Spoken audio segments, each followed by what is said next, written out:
pessoal, tudo bem? Meu nome é Alina e eu estou aqui para ajudar vocês nos encaminhamentos do estudo do volume 1. Estamos quase no final deste volume e vamos estudar neste momento os estudos envolvendo força e as 3 leis de Newton. Elas são muito importantes. Vamos lá? Essa é a primeira parte. Para o estudo de força, é essencial que você saiba os conceitos de velocidade e aceleração que foram estudados nas aulas anteriores. Por isso, sugiro que vocês acessem inicialmente o positivo ON e selecione a trilha da unidade 2, que fala sobre as leis de Newton.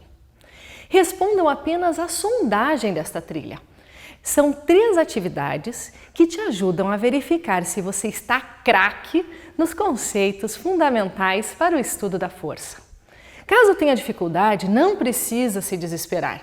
Basta você acessar o reforço desta mesma trilha e retomar os conceitos. Finalizou essa parte? Bora para o livro didático! Inicie seus estudos na página 44 do seu livro didático. Nesta página, você encontra o uso não usual da física, da palavra física, e depois vem a sua formalização para a própria física. Se você olhar no final da página, no box que está em destaque, você encontra uma definição para o conceito de física da sua maneira conceitual e também as suas unidades de medida. Seguindo os seus estudos, encontramos o instrumento de medida e como nós fazemos para determinar ou medir a força. Para esse estudo, você utiliza um dinamômetro. Daí você pode pensar, mas o que é um dinamômetro? O dinamômetro você já usou muitas vezes quando você foi à farmácia, por exemplo. Eles são aquelas balanças que nós subimos. Daí você pode pensar, mas espera aí. Balança, eu sempre achei que media massa. Cuidado, as balanças que nós encontramos nas farmácias, elas na verdade são dinamômetros que informam o valor da massa. Continuando na nossa aula, temos que falar agora um pouco sobre a parte de classificação das forças, que inicia no final da página 45 e finaliza na página 47. Seguindo os estudos, encontramos o instrumento de medida utilizado para medir força, que é o dinamômetro. Ao final desta página, iniciaremos a classificação das forças, que finaliza na página 47.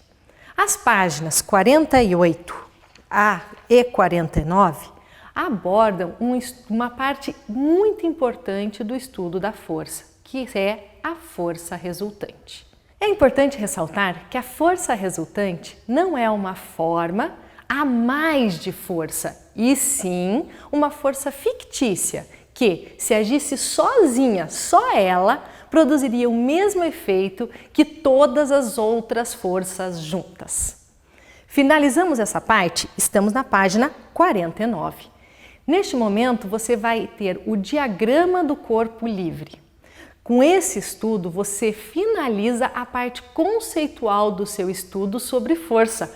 Ufa, acabou essa parte! Chegou o momento de você colocar em prática o que você aprendeu. Mas antes, eu sugiro que você volte para o positivo ON e assista ao vídeo do conteúdo digital que está no volume 1 e tem o título Resultante de Forças. Assista ao vídeo e assim que finalizá-lo, volte para o seu livro didático e resolva as atividades 1, 2 e 3 das páginas 49 e 50 do seu livro didático. Pegue também o seu livro de atividades. Lembra que é um livro separado que você tem? Lá você também encontra atividades do número 28 ao 34, na página 23 a 26, que também abordam sobre o estudo da força. Depois que terminar essas atividades, você pode acessar ao simulador do PhET. Não sei se você conhece essa plataforma. Ela foi desenvolvida pela Universidade de Colorado e apresenta simuladores muito legais que você, acessando, pode ter um pouco da experiência de trabalhar em um laboratório de física. Acesse ao simulador que fala sobre forças e movimento, noções básicas. Brincando com esse simulador, você terá a oportunidade de fixar os conteúdos estudados até aqui. Assim, fechamos esta primeira parte do estudo. Hora de conhecermos o que nos espera na segunda parte. Iniciamos a parte 2 com os estudos das leis de Newton. Mas quem foi esse tal Sir Isaac Newton? Podemos dizer que ele foi um dos personagens da física que mais causou impacto na história da área da ciência. Ele trouxe contribuições tanto para a física quanto para a matemática.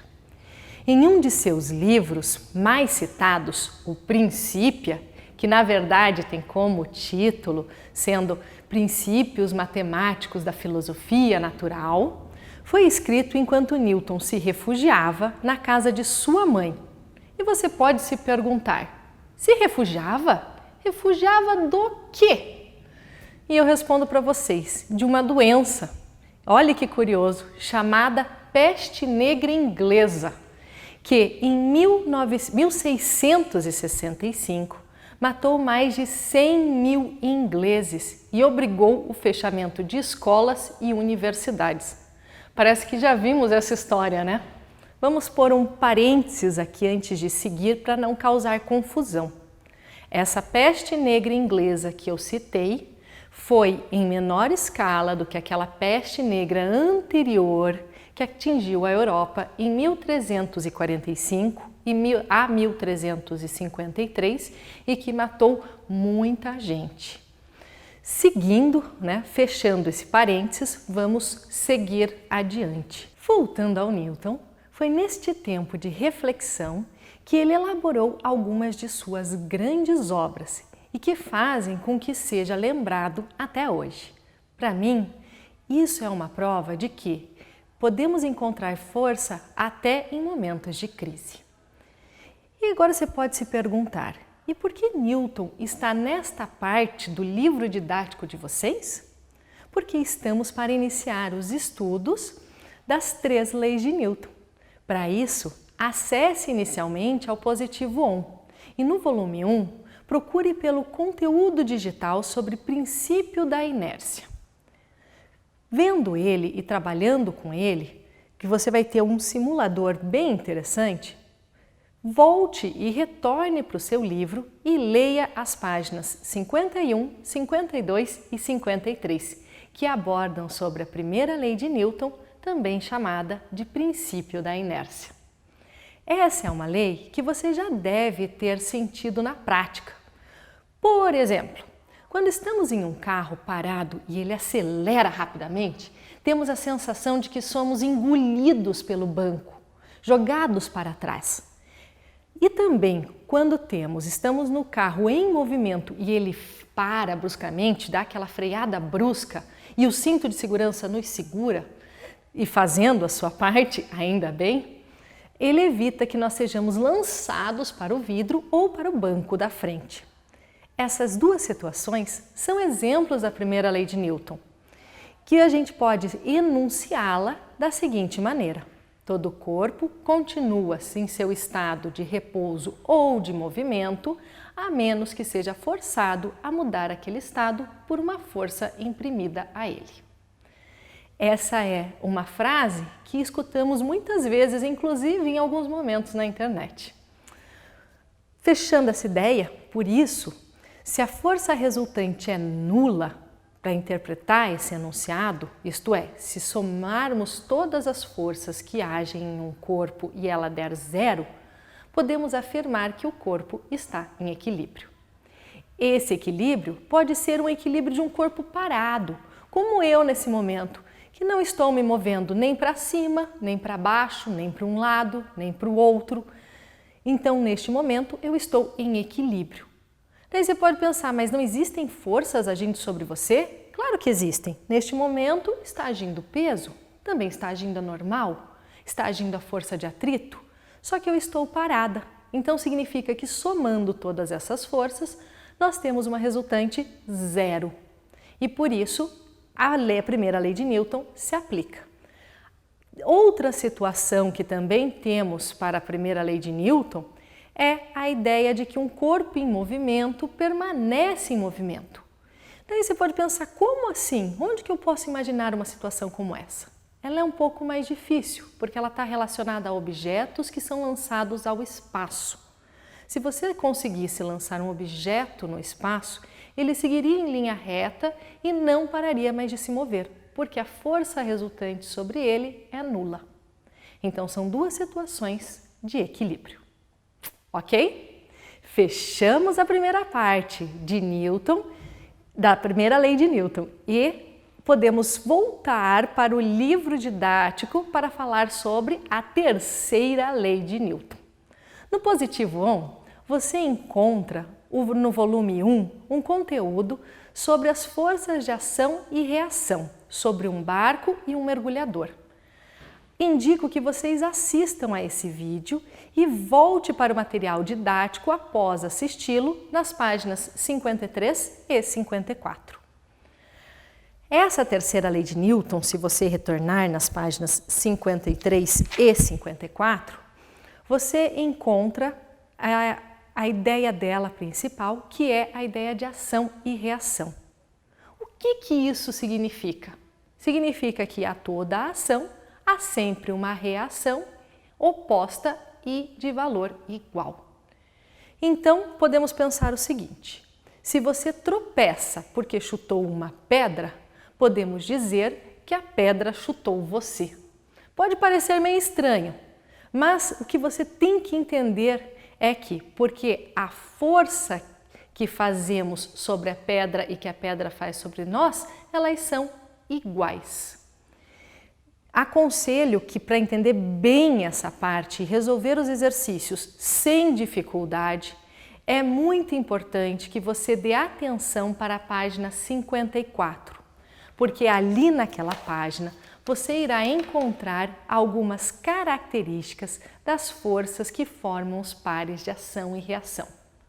Grife, copie, faça o que você achar melhor para destacar aquilo ali, mas leia com atenção as 4 características das forças de ação e reação. Isso ajudará bastante você na hora de resolver as atividades. E falando nelas, é hora de fazermos algumas.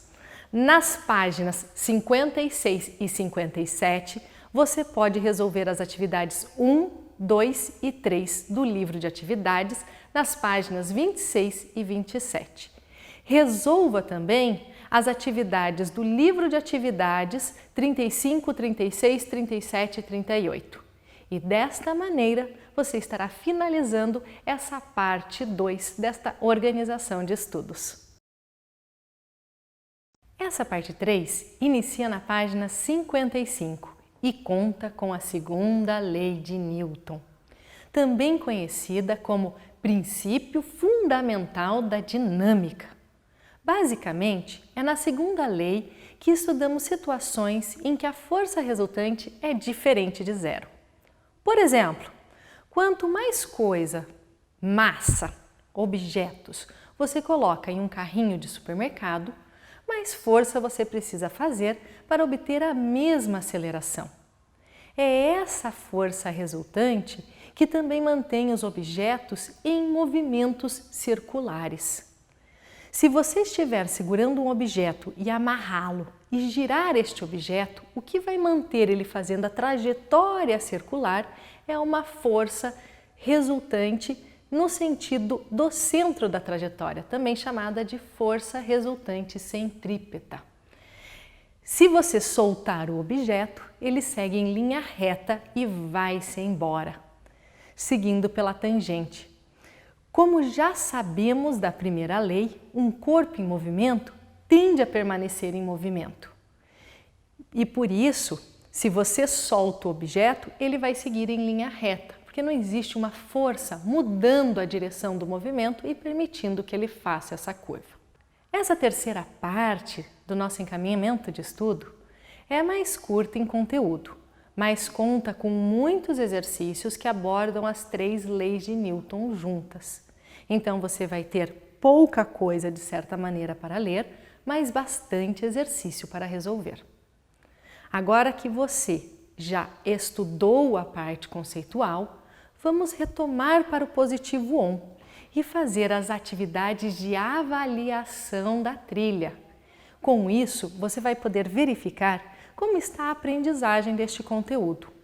Aproveite quando terminar essa parte de avaliação e explore o Saiba Mais, com assuntos extras sobre as leis de Newton. Terminou a trilha? Retorne para o livro didático e resolva os exercícios, as atividades da página 58, as atividades 4, 5 e 6. Além disso, na hora do estudo, você também vai encontrar atividades sobre os assuntos estudados nestas 3 partes de encaminhamento de estudo.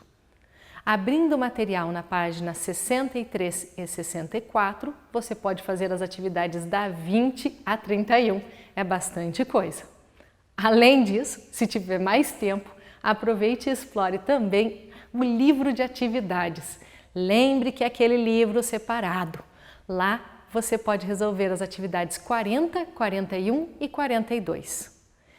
E, se quiser, além disso, treinar as suas habilidades de interpretação e análise textual e se preparar para o Enem, que exige muito de vocês, você pode fazer a sessão Física em Foco, que contém uma relação entre física e futebol, com o título Ciência aplicada nos dribles, chutes e defesas. Isso está na página 59 do seu livro. E lendo o texto, resolvendo as atividades, você vai ter um pouco da sensação do que é uma prova de Enem longa. Ótimo! Fechamos esse nosso encaminhamento de estudos. Foquem em tudo isso que eu conversei com vocês durante essas 3 etapas. Tenho certeza que com isso será bem mais fácil dar conta deste isolamento. Valeu, pessoal! Até a próxima!